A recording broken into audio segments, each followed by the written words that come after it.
একটা মসজিদের ইমামের বেতন 10,000 টাকা, 2,000 টাকা বাড়াইতে বললে, 500 টাকা বাড়াইতে বললে আপনার চোখ রাঙ্গা নেই।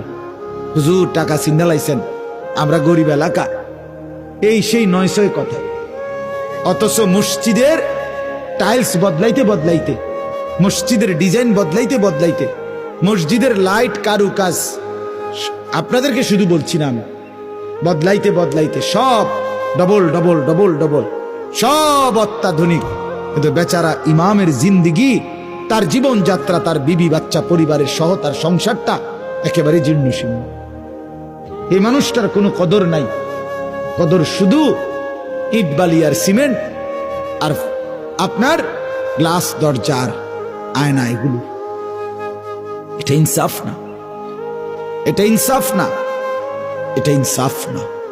মনে রাখবেন, আমি অনুরোধ করলাম, আমি প্রতিদিন বলি, প্রায় বলি, মসজিদের ইমামকে কদর করেন, মসজিদের মুয়াজ্জিনকে কদর করেন, ওলামায়ে কেরামকে কদর করেন, আপনার জিন্দেগি সুন্দর হবে।